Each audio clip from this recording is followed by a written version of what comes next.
Hola a tothom, espero que malgrat les circumstàncies estigueu bé i benvinguts a un nou capítol d'Agro de la Resistència. Jo us proposo un passeig sense sortir de casa, però un passeig. Si us sembla, ens n'anem a la plaça de Sant Pere de Berga per parlar de l'edifici de l'Ajuntament. Sabem que aquest edifici, tal com el coneixem a dia d'avui, va ser projectat el 1929, però també sabem, perquè hi trobem una carpeta amb absolutament tota la documentació relativa a aquest procés, que l'Ajuntament de Berga no sempre havia estat situat a la plaça de Sant Pere, sinó que, per exemple, fins al 1580 la Casa de la Vila era al carrer Major, en concret als Quatre Cantons.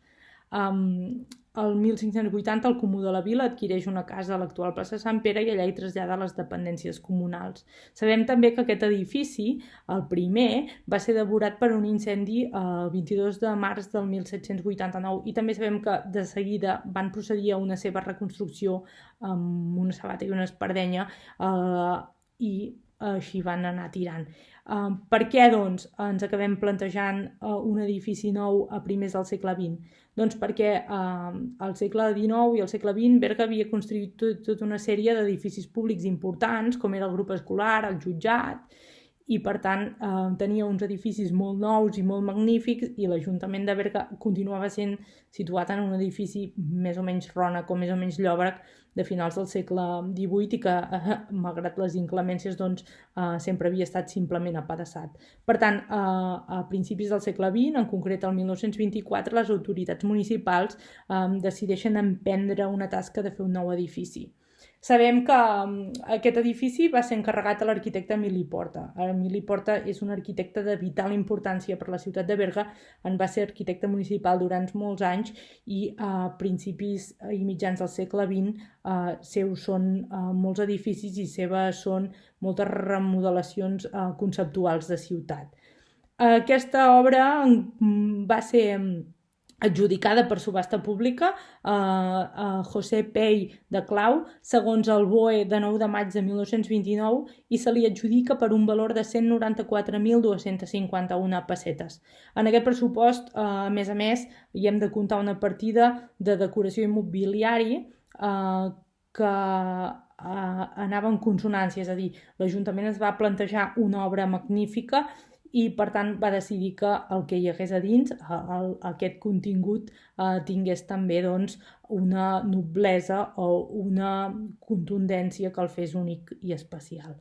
Aquest edifici, tal com el coneixem a dia d'avui, com el va plantejar l'Emili Porta, presenta unes particularitats molt importants. Doncs el fet de ser una façana principal amb molt poca amplada es va haver de dissenyar o es va haver d'inventar que aquestes reduïdes dimensions poguessin convertir-se igualment en un edifici monumental.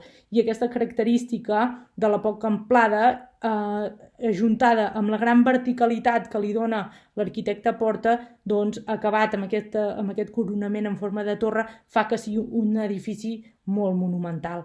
Aquesta façana la podem dividir per l'estudi en 5 pisos amb característiques molt significatives, com per exemple doncs, la planta baixa amb aquestes 3 portes d'arcs de mig punt que tenen sota la balconada semicircular i que s'aguanten sobre 4 columnes d'estil dòric amb peu i fust llis. Els capitells geomètrics i que constitueixen un element amb unes característiques de la façana molt singulars. També trobem en el primer pis ornaments d'inspiració clàssica com són garlandes, màscares, gerres, etc. I també anem trobant doncs, molts elements decoratius. Però potser el més significatiu és l'escut que hi ha al tercer pis, doncs que hi ha a la façana de l'Ajuntament de Berga, amb aquest 1930 que trobem a l'escut, que sapigueu que en el plànol hi ha el 1929. Les obres en concret de l'Ajuntament de Berga es van iniciar al novembre del 1929 i sabem, perquè hi ha un dietari on es relata absolutament tot, que es van acabar al juny del 1930, de manera que aquí sí que hi va haver d'haver un petita variació en el projecte inicial. Que sapigueu que l'edifici de l'Ajuntament de Berga és un edifici molt singular, un petit homenatge també a aquest arquitecte municipal que tant va fer per la ciutat i que el que sí que jo us convido és que quan pugueu, doncs des dels peus de les columnes fins a dalt, absolutament el gall de la cobertura de la teulada, doncs el pugueu observar i el pugueu gaudir perquè val la pena de debò. Espero que aquest petit passeig us hagi entretingut i fins a la propera. Gràcies.